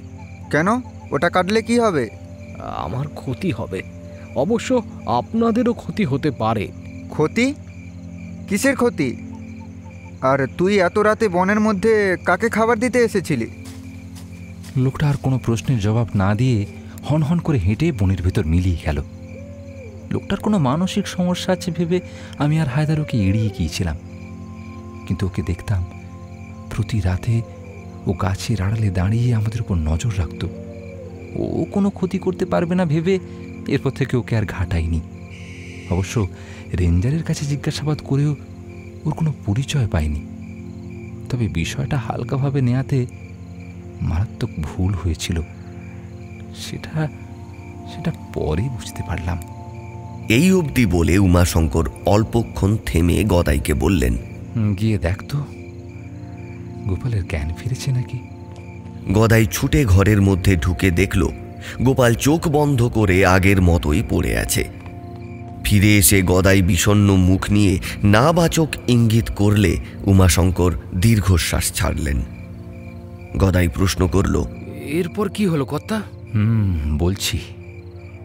বনের বড় বড় গাছ সাফাই করতে করতে এক রাতে গিয়ে পৌঁছলাম সেই জলাশয়ের ধারের বৃহৎ গাছটার কাছে, যেটাকে না কাটার জন্য অনুরোধ করেছিল সেই অদ্ভুত দেখতে লোকটা। অবশ্য গাছটা কাটার সময় আমাদের মাথায় লোকটার কথা ছিল না। অর্ধেক কাটা সম্পন্ন হলে কোত্থেকে লোকটা হাঁপাতে হাঁপাতে এসে বলল, আপনাদের বারণ করেছিলাম ওই গাছটা কাটতে, তবুও শুনলেন না। আমার এত বড় ক্ষতি করে দিলেন। কি নাম তোর? আগে গণপতি। সেন দৃষ্টিতে তাকিয়ে সে জবাবটা দিল, এই গাছে এমন কি আছে যার কারণে তোমার ক্ষতি হবে? আর্থিক ক্ষতি হলে বলো, আমি কিছু টাকা দিয়ে দিচ্ছি। টাকার কথা শুনে গগনপতি অসন্তুষ্ট হল। তারপরও বলল, ওই যে গাছের ওপর দিকে খানিকটা ফাঁপা কোটর দেখছেন, ওখানে দুটো পেঁচা আছে। ওরা আমার খুব সাহায্য করে। এর বদলে আমি ওদের খেতে দিই। আপনারা গাছ কেটে ফেললে ওরা নিরাশ্রয় হবে, এখান থেকে চলে যাবে। এরপর কোথায় তাদেরকে খুঁজব? কথাটা শোনার পর উপস্থিত সকলেই নিশ্চিত হলাম যে ও পাগল। হায়দার হাসতে হাসতে জিজ্ঞাসা করল, জঙ্গলি পেঁচা তোর কি উপকার করে? আগে আমি তন্ত্র চর্চা করি, মানুষের অপকার উপকার দুই সাধন করে রোজগারও করি। আপনারাও হয়তো জানেন না, তন্ত্রে পেঁচার ভূমিকা ও শক্তি অনেক। পেঁচার মাধ্যমে এমন কার্য করা সম্ভব যা আপনারা কল্পনাও করতে পারবেন না। আর এই দুটি পেঁচা আমার পোষ মেনেছিল, কথাও শুনতো। গগনপতির বলা কথাগুলো আমরা অমনোযোগী হয়ে শুনলাম। এরপর ওর বক্তব্য অর্ধসমাপ্ত রেখে আমরা উচ্চকণ্ঠে হেসে ওকে তুচ্ছতাচ্ছিল্য করে তাড়িয়ে দিলাম। গগনপতি আক্রোশ ভরা দৃষ্টি নিয়ে সেখান থেকে চলে গেল। তখন বুঝিনি ওর আক্রোশ ভরা দৃষ্টির প্রতি পলকে অভিশাপ আছে। গাছ কাটা সমাপ্ত হলে গাছটা মাটিতে আছড়ে পড়ার পর দেখলাম দুটো আহত পেঁচা এদিক সেদিক কর্কশ কণ্ঠ ছেড়ে ঘোরাফেরা করছে। গাছের শাখা প্রশাখাগুলো কেটে সরানোর সময় লক্ষ্য করলাম মাটিতে দুটো ফাটা ডিম পড়ে রয়েছে। এই ঘটনার 3-2 পরে হায়দারের মৃতদেহ উদ্ধার হলো বনের ভেতর থেকে। আপনি কি বলছেন কর্তাবাবু? আমি ঠিকই বলছি। হায়দারের মৃত্যুর থেকেও বেশি আশ্চর্য আর ভীত হয়েছিলাম ওর মৃতদেহটা দেখার পর। ওর দেহটা সম্পূর্ণ রক্তশূন্য হয়ে পড়েছিল মাটিতে। তার ঠিক পাশে পড়েছিল একটা পেঁচার দুটো কাটা ডানা আর মাথার খুলিটা। দেহে একটা ক্ষত চিহ্ন ছিল না হায়দারের। ময়নাতদন্ত করেও মৃত্যুর সঠিক কারণ জানা যায়নি। হায়দারের আশ্চর্যজনক মৃত্যু এমন প্রভাব ফেলল যে আমার বাকি সঙ্গী সাথী কর্মচারীরা দ্রুত স্থান ত্যাগ করল। সংগ্রহকৃত গাছ চালান করার উদ্দেশ্যে কেবল রয়ে গেলাম আমি। তবে ওর মৃত্যু রহস্য আমাকে যখন ভেতর থেকে পুরোপুরি ধ্বংস করে ফেলেছে। একদিন সকালবেলা বিছানা থেকে উঠে দেখি আমার বালিশের তলায় কি একটা লাল কাপড়ের পুটুলি রেখে গেছে। পুটুলিটা কালো সুতো দিয়ে শক্ত করে বাঁধা। বাঁধন খুলতেই ওটা আমার হাত থেকে খসে পড়ল। ওর ভেতরে উপরে রাখা রয়েছে রক্তমাখা দুটো পেঁচার ঠোঁট। ভয়ে দরজা খুলে বাইরে বেরিয়ে পা ফেলতে যাব, এমন সময় চৌঘাটের কাছে চোখ যেতেই দেখলাম সেখানে লাল সিঁদুরের একটা বৃত্ত অঙ্কন করে সরু সরু কাঠে কিছু উপকরণ পোড়ানো হয়েছে। এসবের মানে আমি কিছুই বুঝলাম না, কেন করা হয়েছে তাও বুঝলাম না। কিন্তু এক মুহূর্তে তখন চোখের সামনে এসে জঙ্গলের মধ্যে দেখা অদ্ভুত দর্শন গগনপতির ছবি ভেসে উঠল। সে বলেছিল ও নাকি তন্ত্র চর্চা করে, অর্থাৎ সে এখন তার বিদ্যে আমাদের ওপর প্রয়োগ করে বদলা নিচ্ছে। এক মুহূর্তে হায়দারের মৃত্যু আমার কাছে পরিষ্কার হলো এবং তৎক্ষণাৎ বুকের কাছে ঠান্ডা পাথর চেপে বসল। কারণ হায়দারের পর আমি এখন ওর দ্বিতীয় শিকার। রাত বিরেতে বনের ভেতর কাজ করি, তাতে অনেক সময় জঙ্গলি জানোয়ারের মুখোমুখি হতে হতো। সে কারণে সঙ্গে কিছু আগ্নেয়াস্ত্র ছিল। তারই একটা তুলে নিয়ে জঙ্গলের ভেতর ওই গগনপতির খোঁজে বেরোলাম। ইচ্ছে ছিল আইন কানুনের পরোয়া না করে দেখা মাত্রই ওর মাথা লক্ষ্য করে গুলি ছুঁড়ব। আমাকে কিছু করার আগেই চিরদিনের মতো ঘুম পাড়িয়ে দেব। কিন্তু সেই ইচ্ছে পূরণ হলো না। গগনপতি আড়ালে থেকেই ওর তন্ত্রবিদ্যে প্রয়োগ করে চলছিল। পরদিন বিছানা ছেড়ে উঠবার সময় খেয়াল করলাম আমার সারা দেহে এবং বিছানায় পেঁচার পালক, নোখ ও কিসের যেন ভস্য ছড়ানো রয়েছে। এত ভয়ানক ব্যাপার আমার বন্ধ ঘরের ভেতরে সব কখন আর কিভাবে এসে পৌঁছচ্ছে, এও রহস্য। গায়ের কালো ছাই ঝেড়ে ফেলতে আয়নার সামনে গিয়ে দাঁড়াতেই আমার দেহটা টাল খেয়ে মেঝেতে পড়ে যেতে লাগলো। কেন কর্তা? আয়নায় আমি কাকে দেখছি? আমার কোমর থেকে পরনের প্যান্ট খসে পড়তে চাইছে, গায়ের জামা বেখাপ্পা ঢোলা হয়ে ঝুলে রয়েছে, অর্থাৎ আমার চেহারা শুকিয়ে দড়ি হয়ে গিয়েছে এক রাতের মধ্যে।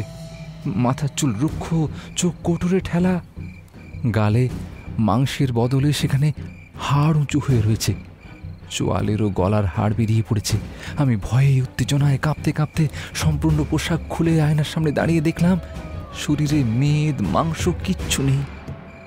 হাড়ের কাঠামোর ওপর কেবল পাতলা চামড়ার প্রলেপ মাত্র। এ আমার কি ভয়ঙ্কর দশা হলো!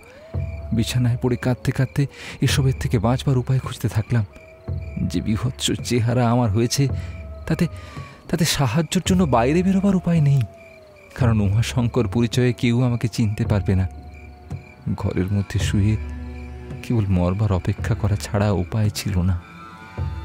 দিনের আলো কমে আসলে হাতে আগ্নেয়াস্ত্র তুলে নিয়ে দুর্বল শরীরে টলতে টলতে বনের ভিতর খুঁজে বেড়াতাম সেই শয়তানটাকে। মনে মনে প্রতিজ্ঞা করেছিলাম মরবার আগে ওকেও শেষ করব। তবে ওর হদিশ মিলছিল না কোথাও। এদিকে দিনে দিনে ক্ষয়ে আসছিল আমার শরীর। এক রাতে বনের মধ্যেখানে দূর থেকে আগুনের শিক্ষা লক্ষ্য করে উদ্ধত রাইফেল হাতে ছুটে গেলাম সেদিকে। খানিকটা এগিয়ে যেতে দেখলাম একজন তান্ত্রিক ধুনি জেলে তন্ত্রক্রিয়া করছে। আমার শরীরে স্নায়বিক উত্তেজনা এলো। অভীষ্ট পূরণ হতে দেখলে যেমন হয় ঠিক তেমন। রাইফেল তাক করে আরও কাছে এগিয়ে গেলাম। ইচ্ছে ছিল খতম করার আগে শয়তানটার ভয়ার্ত মুখখানা কাছ থেকে দেখব। কিন্তু কিন্তু অগ্নিশিখার একেবারে নিকটে পৌঁছতেই হাত থেকে রাইফেলটা খসে পড়ল। ধুনির সামনে বসে রয়েছে অন্য কেউ, যাকে যাকে এক নজর দেখার পরেই হারানো আত্মবিশ্বাস ফিরে এলো। সেই প্রথম ননী কাপালিকের সঙ্গে আমার সাক্ষাৎ। এই অবধি বলে উমাশঙ্কর দম নেওয়ার জন্য থামল। গদাই কৌতূহলী হয়ে প্রশ্ন করল, আচ্ছা এরপর কি হলো কর্তা?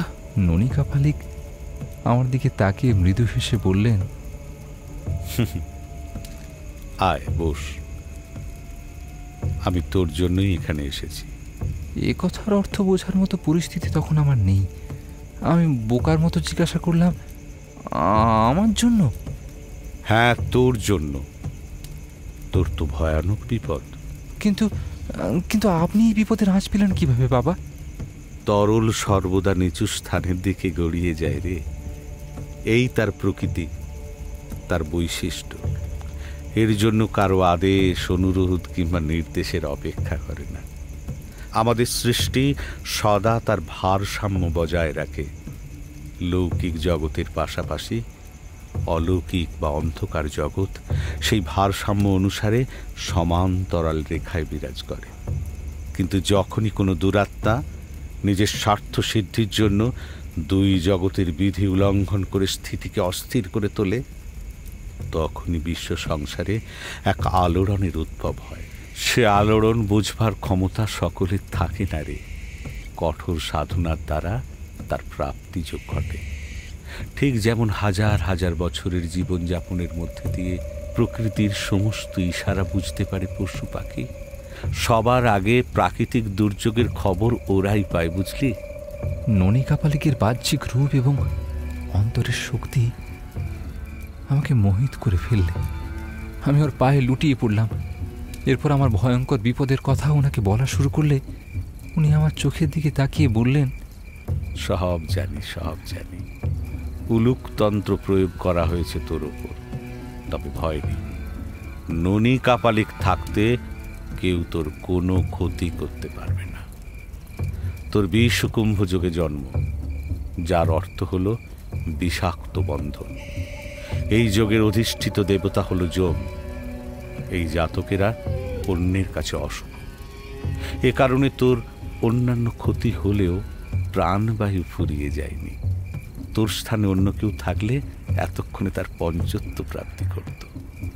এই বলে ননী কাপালিক আমার উপর প্রয়োগের তন্ত্রমন্ত্রের কাটান ক্রিয়া শুরু করলেন। সমস্ত রাত জুড়ে মন্ত্র উচ্চারণের সঙ্গে সঙ্গে ধ্বনিতে যে সমস্ত উপকরণই নিক্ষেপ করছিলেন, তার প্রভাবে আমি অর্ধচেতনায় মাটিতে লুটিয়ে পড়লাম।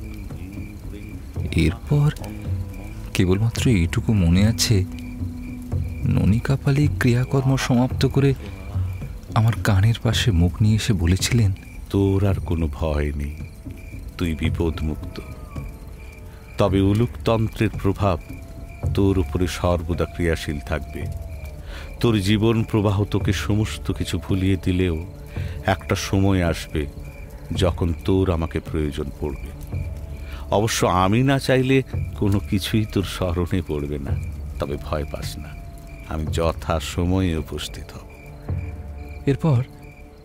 এরপর মূর্ছিত অবস্থা থেকে ফিরে আমি আমার পুরনো শরীর ফিরে পেয়েছিলাম। এই তো দেব দেবতার কীর্তি শুনলাম মনে হলো কর্তাবাবু। তাই বটে, বুঝলি, তাই বটে। ননী কাপালিক আশ্চর্য ক্ষমতার অধিকারী। সেদিন উনি না দেখা দিলে আমার মৃত্যু আটকানো সম্ভব ছিল না। গদাই গদাই একবার দেখে এত গোপালের জ্ঞান ফিরল কিনা। আচ্ছা আগে কর্তা, যাচ্ছি। বলে গদাই উঠে গোপালের ঘরে গেল। তারপর ছুটে এসে বিস্ফারিত চোখ নিয়ে বলল, কথা সর্বনাশ হয়ে গেছে, খোকাবাবু ঘরে নেই, মেঝেতে চাপ চাপ রক্ত, চলুন দেখবেন, চলুন। কি বলছিস কি? চমকে উঠে উমাশঙ্কর ছুট দিল ঘরের ভেতর। তারপর শূন্য এলোমেলো বিছানা ও ছড়িয়ে ছিটিয়ে পড়ে থাকা রক্তের দাগের দিকে লক্ষ্য করে উমাশঙ্করের বুকটা ফাঁকা হয়ে গেল এক মুহূর্তে। গোপাল, গোপাল, গোপাল বলে দুই হাত শূন্যে তুলে বাতাস আঁকড়ে ধরবার মতো চেঁচিয়ে উঠে মেঝেতে পড়ে গেলেন উমাশঙ্কর। গদাই তার কর্তাকে সাহারা দেওয়ার জন্য এগিয়ে এসে দেখল ছিটে ফোটা রক্তের দাগ ঘরের মেঝেতে ছড়িয়ে বাইরে বেরিয়ে গেছে। এরপর গদাই উমাশঙ্করকে মেঝে থেকে তুলে ধরে বলল, কর্তা, রক্তের দাগটা দেখছেন? ওই পথে নিয়ে যাওয়া হয়েছে খোকাবাবুকে। এখন আর দেরি করা চলবে না, ওই রক্তের ফোঁটা লক্ষ্য করে এক্ষুনি এগিয়ে চলুন। সারা ঘরময় রক্ত ছড়িয়ে আছে গদাই, ও কি জীবিত আছে? এ আপনি কি বলছেন? কিচ্ছু হবে না খোকাবাবুর। কিন্তু ওকে নিয়ে গেল কে বলতো? সেইটাই জানবার জন্যই তো আমাদের আর দেরি করা চলে না। গদাই, যাবার আগে একটা প্রস্তুতি নেবার প্রয়োজন আছে। ও ঘরে লোহার সিন্দুকের ভেতর আমার আগ্নেয়াস্ত্রগুলো রাখা আছে, ওগুলো সঙ্গে নিয়ে চল। শত্রু যেই হোক, মৃত্যুর আগে তাকে বুঝিয়ে দেব লড়াইটা সাধারণ ছিল না। এরপর আগ্নেয়াস্ত্র হাতে উমাশঙ্কর রক্তের চিহ্ন ধরে এগিয়ে চলল। গ্রামের খোলা প্রান্তর পেরিয়ে রক্তের দাগ আচমকাই উধাও। একটা গাছের পাতার ওপর রক্তের দাগ লক্ষ্য করে গদাই বলল, কর্তা, এদিকে এদিকে এদিকে। উমাশঙ্কর ছুটে গিয়ে দেখলেন গাছের পাতা ও ওপরের দিকের ডালের ওপর রক্তের চিহ্ন রয়েছে। গদাই ফের বলল, এ কোনো মানুষের কাণ্ড নয় কর্তা, আমার মনে হচ্ছে কোনো হিংস্র জানোয়ার খোকাবাবুকে মুখে করে টেনে নিয়ে গেছে, নইলে গাছের ওপরে রক্তের দাগ থাকবে কেন? কিন্তু সরলপুরে কবে থেকে এত বড় জানোয়ারের আমদানি হলো যে একটা মানুষকে মুখে করে গাছের ডাল ডিঙিয়ে নিয়ে যেতে পারে? তবে কি? সেই এসেছে গগনপতি। পুরনো ক্ষত এখনো তার মধ্যে জীবিত আছে নতুনের মতো। তবে আমার অনুমান বেশ কিছু অলৌকিক শক্তি সঞ্চয় করে ফেলেছে আমাকে চিরতরে কাবু করে ফেলবার জন্য। এখন কি করবেন কর্তা? অসামঞ্জস্য লড়াইয়ের কাছে আমার কি করার থাকতে পারে? যা করার করবে আমার রাইফেল। তুই এক কাজ কর কথায়, যে স্থানে তুই ননী কাপালিকে দর্শন পেয়েছিলিস সেদিকে রওনা দে। ওকে গিয়ে সমস্ত ঘটনা খুলে বল। আমার অনুমান ননী কাপালি নিশ্চয়ই আসবেন। গগনপতির হাত থেকে পুনরায় আমাকে বাঁচাতে তিনি নিশ্চয়ই আসবেন। সে ইঙ্গিত প্রথম দর্শনে দিয়ে রেখেছিলেন। আগে কর্তা, আমি এক্ষুনি ননী কাপালিকের সন্ধানে রওনা দিচ্ছি, এক্ষুনি যাচ্ছি। বলে গদাই তালদিঘির উদ্দেশ্যে ছুট দিল। উমাশঙ্কর আর সময় নষ্ট না করে উদ্যত রাইফেল হাতে নিয়ে এগিয়ে চললেন সামনের দিকে। এখন তার দৃষ্টি গাছের মাথার ওপর ঘোরাফেরা করছে। উন্মুক্ত ভূমির সর্বত্র ছড়িয়ে ছিটিয়ে আছে প্রচুর প্রাচীন গাছ। সেগুলির ডালপালার দিকে বন্দুকের নল তাক করে উমাশঙ্কর উন্মাদের মতো খুঁজে চলেছেন অদৃশ্য শত্রুকে। কয়েকবার আকাশের দিকে তাকিয়ে আক্রোশ ভরা কণ্ঠে গগনপতির নাম ধরে চিৎকার করে উঠলেন তিনি। তারপর নিজের মনকে শান্ত করবার ব্যর্থ চেষ্টায় ফাঁকা গুলিও ছুঁড়লেন। দীর্ঘক্ষণ সমস্ত চত্বর হন্যে হয়ে খোঁজার পর ক্লান্ত হয়ে একটা ভেঙে পড়া শুকনো গাছের শেকড়ের ওপর ঠেস দিয়ে বসবার সময় তিনি লক্ষ্য করলেন গাছের ভাঙা কাণ্ডের গা বেয়ে রক্তের স্রোত গড়িয়ে পড়ছে।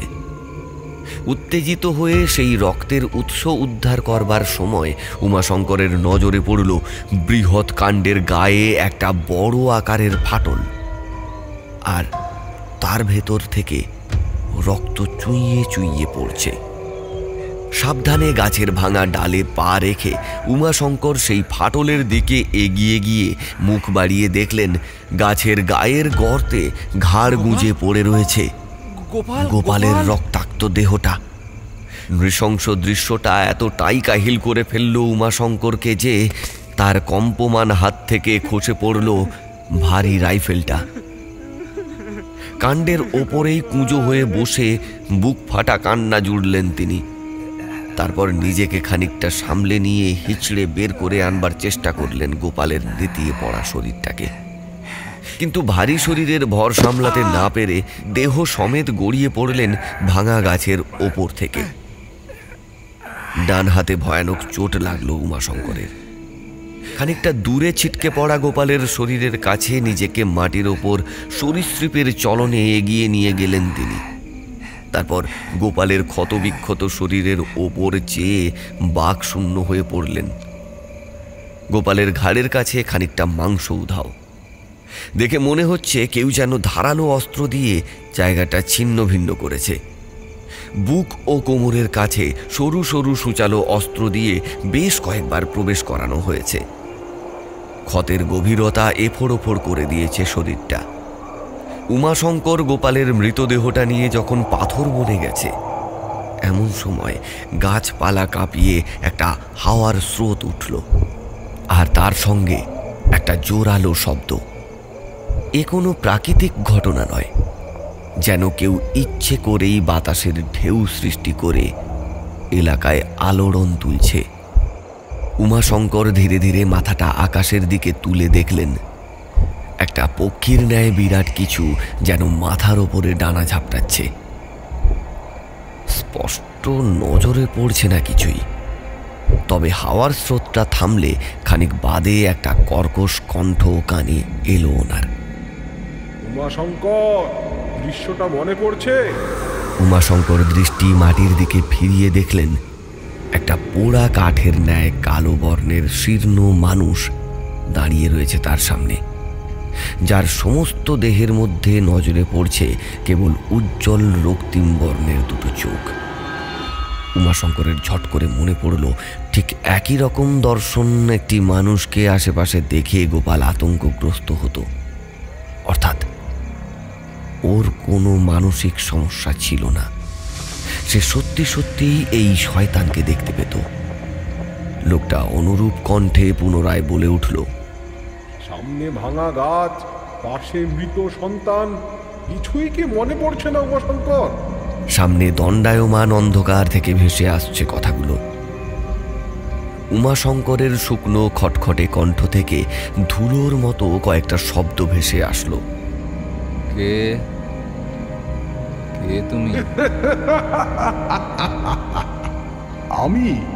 আমি গগনপতি রে উমাশঙ্কর। আমাকে চিনতে পারছিস না? দাঁড়া, মনে করিয়ে দিচ্ছি। ছাটিগিরির জঙ্গলের কথা তোর মনে আছে উমাশঙ্কর? সেই প্রাচীন গাছ যেটাকে আমার অনুরোধ সত্ত্বেও কেটে ফেলেছিলি তুই। খুন করেছিলি আমার পোষ্য পেঁচার সন্তানদের। আহত হয়ে ওরা নিরাশ্রয় হয়ে পড়েছিল। আজ তুই তাকিয়ে দেখ নিজের দিকে, তোরও একই অবস্থা। এবার মনে পড়ছে উমাশঙ্কর? হ্যাঁ, মনে পড়ছে? উমাশঙ্করের ভয়ে পাঁজর আলগা হয়ে এলো। ভয় পাস না, আজ তোকে মারবো না, এত সহজে মারবো না। তোকে মারবার প্রথম প্রচেষ্টা যখন ওই কাপালিকের কারণে বিফলে গেছে, তখন তোকে তোড়পে মারবো। কিন্তু তার আগে ওই কাপালিককে শেষ করব। ওই তো তোর প্রাণ বাঁচিয়েছিল সেবার, তাই তো? তাই এবার আর ভুল করছি না। আগে সেই কাপালিককে মারবো, তারপর তুই। আজ আমি আসি, দেখি সেই কপালি কোথায় তন্ত্রমন্ত্রের খেলা খেলছে। দেখাই যাক না কার তন্ত্রের ক্ষমতা বেশি।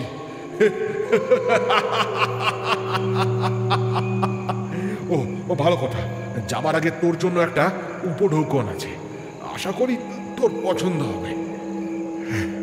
কথা শেষ করে অদ্ভুত চেহারার লোকটা পিছোতে পিছোতে শূন্যে লাফ দিল, আর অমনি ওর পিঠের পেছন দিক থেকে দুটো কালো মিশমিশে ডানার মতো বের করে ও আকাশে ভেসে ওপরের দিকে উঠে গেল। গাছের ডালপালা নড়ে উঠবার সঙ্গে সঙ্গে উমাশঙ্করের সামনের গাছের ওপর থেকে আছড়ে পড়ল গদাইয়ের ক্ষত বিক্ষত নিথর দেহটা। এরপর উমাশঙ্কর আর নিজের চেতনা ধরে রাখতে পারল না।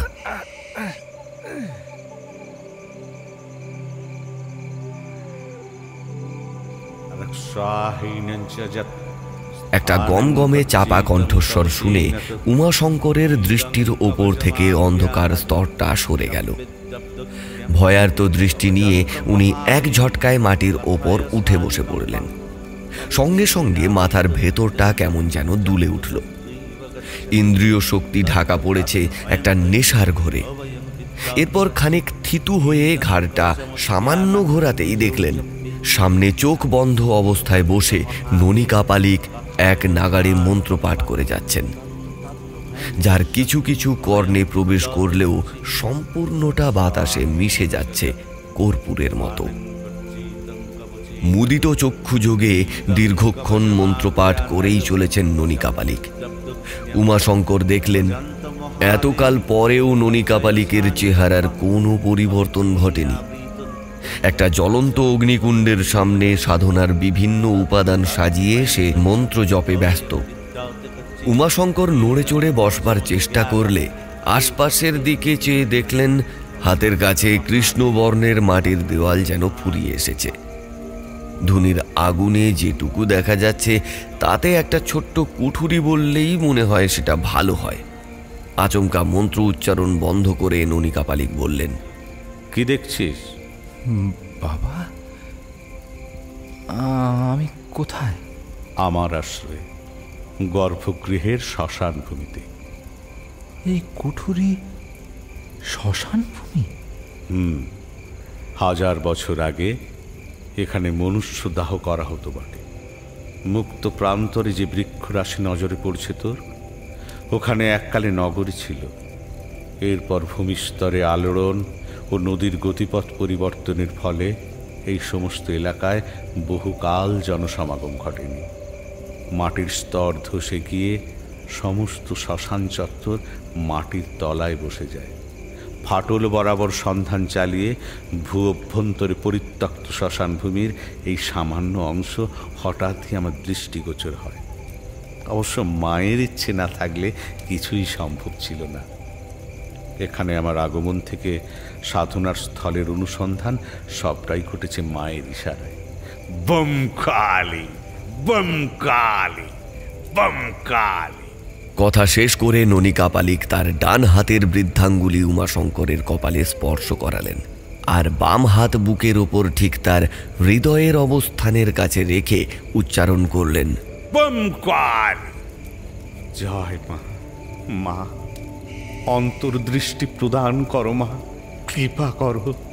বম কালী, বম কালী, বম কালী।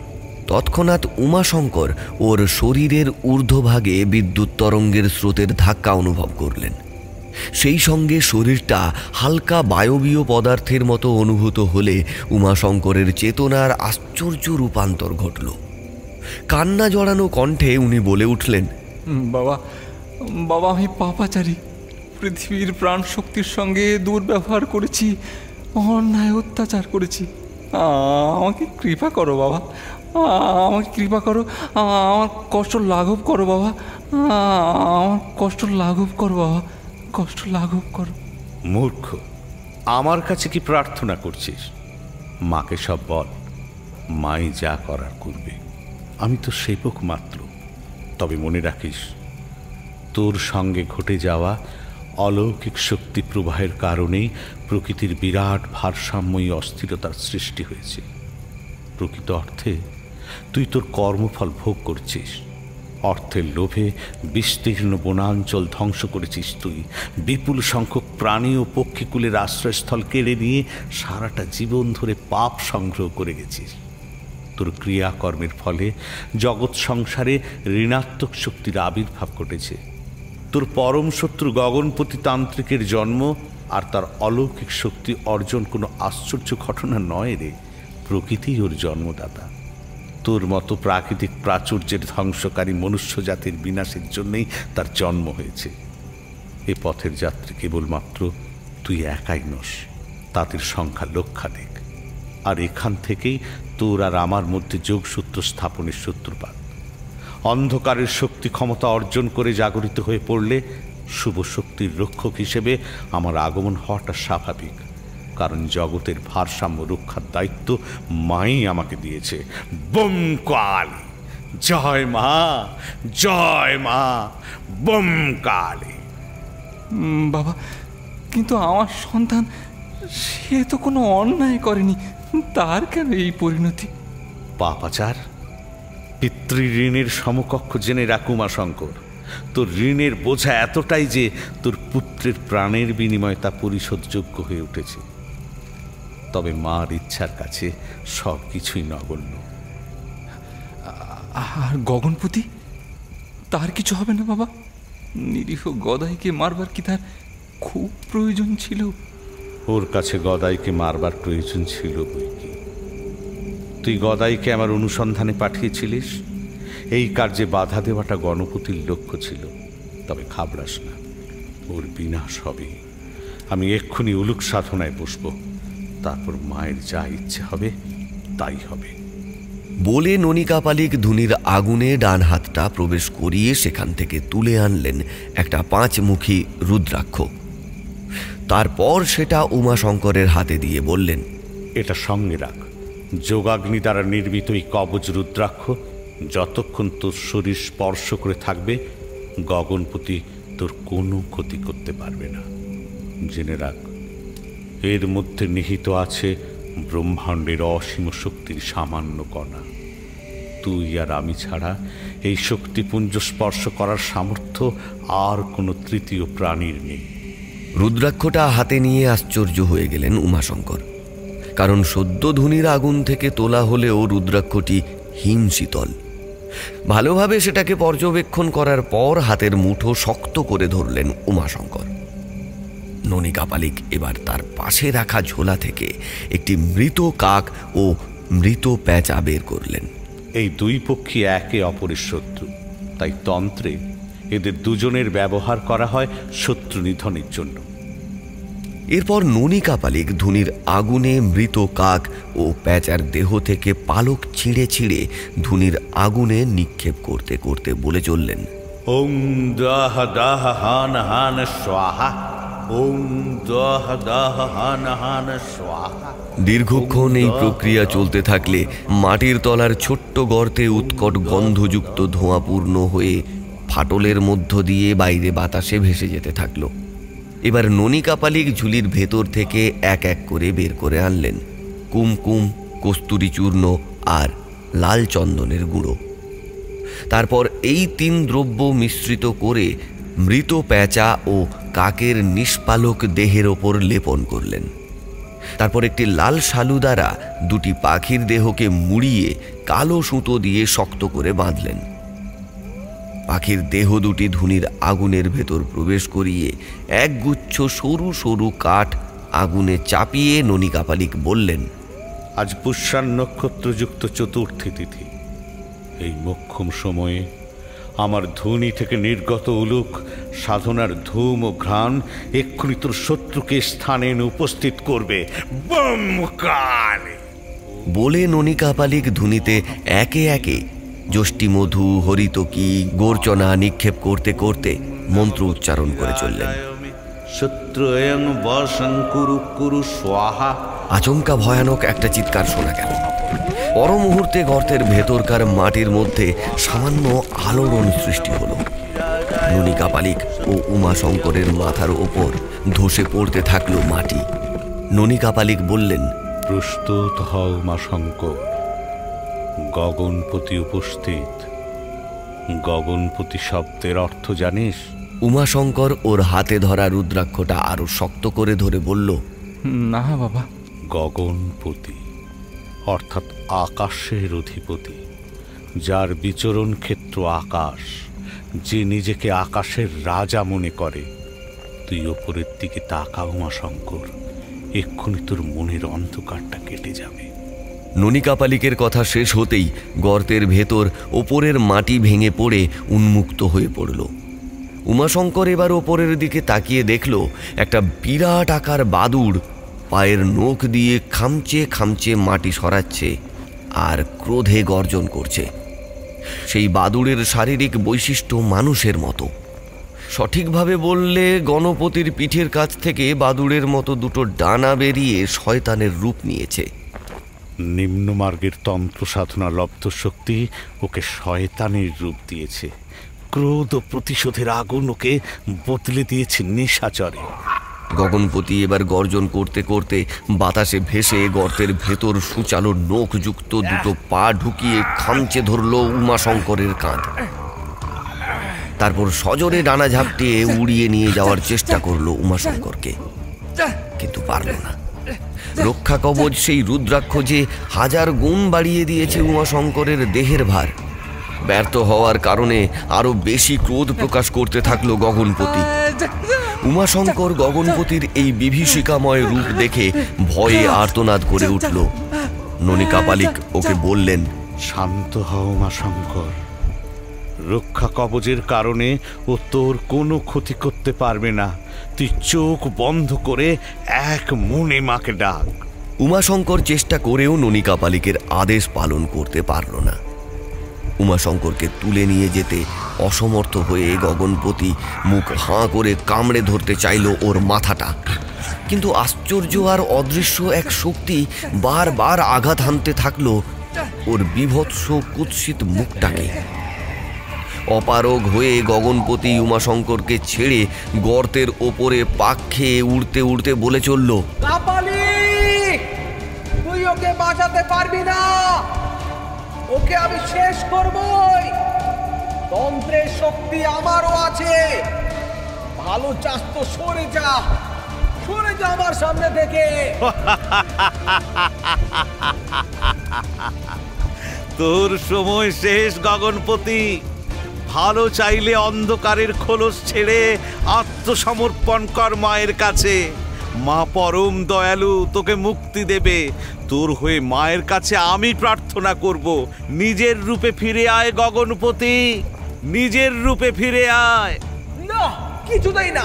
ওকে শেষ করা না পর্যন্ত অন্ধকারের হাত আমি ছাড়বো না, কিছুতেই না। তুই চলে যা এখান থেকে, নইলে তোকেও শেষ করব। চলে যা বলছি। প্রকৃতি তার অলৌকিক ক্ষমতার ভারসাম্য রক্ষার জন্যই আমাকে এখানে প্রেরণ করেছে। তোর পক্ষে আবার প্রাণনাশের চেষ্টা বৃথা। আমি এই জগৎ সংসারের শুভ শক্তির ধারক হিসাবে এখানে উপস্থিত হয়েছি। প্রত্যক্ষভাবে তোর সঙ্গে আমার কোনো শত্রুতা নেই, তাই আমিও চাই না আমার দ্বারা তোর কোনো ক্ষতি হোক।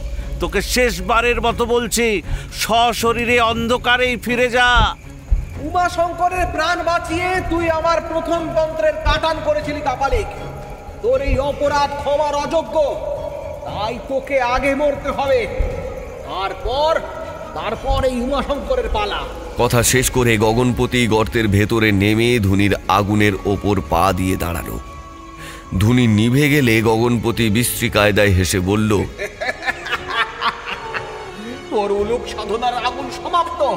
এবার কি করবি কাপালিক? এবার ননিকাপালিক অন্য উপায়ে গগনপতিকে নিয়ন্ত্রণ করবার লক্ষ্যে তার সব সময়ের সঙ্গী সেই করটিটি দুহাতে ধরে উচ্চারণ করে চললেন। करालं महाकालकालं কৃপালং। কিন্তু ননিকাপালিকের মন্ত্র উচ্চারণ সম্পূর্ণ আর হলো না। গগনপতি মন্ত্র অর্ধসমাপ্ত অবস্থায় ননিকাপালিকের হাত থেকে করটিটি ছিনিয়ে নিয়ে ছুঁড়ে ফেলে দিল। তারপর ননিকাপালিককে মাটিতে ফেলে ওর বুকের ওপর পা তুলে দাঁড়িয়ে বিকট চিৎকার করে উঠল। তারপর গগনপতি সুচালো দাঁতযুক্ত ওর মুখটা ননী কাপালিকের মুখের কাছে নামিয়ে কামড়ে চিড়ে ফেলতে চাইল ওর মাথাটা।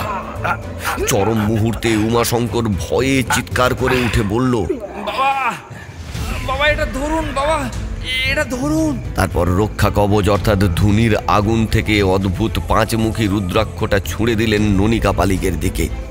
ননী কাপালিক শূন্যে ভাসমান অবস্থায় তার দিকে আগত রুদ্রাক্ষটা ধরে নিমেষে প্রবেশ করিয়ে দিলেন গগনপতির মুখবিবরে।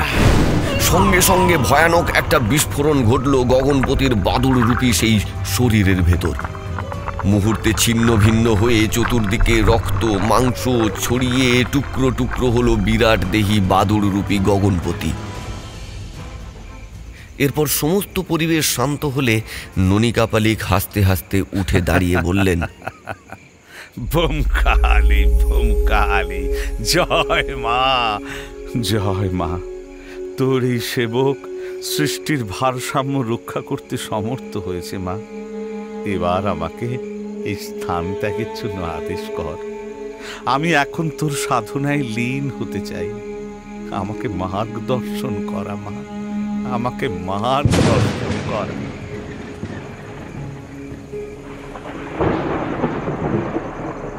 ঠিক তক্ষুনি নৈরিত কোণে বজ্রপাত ঘটল। এবার ননী কাপালিক তার ঝুলি কাঁধে তুলে নিলেন। তারপর তার সব সময়ের সঙ্গী সেই করটিটি হাতে তুলে নিয়ে উমাশঙ্করের দিকে আশীর্বাদ সূচক ইঙ্গিত করে ধীরে ধীরে গাছগাছালি পেরিয়ে খোলা প্রান্তরের দিকে মিলিয়ে গেলেন।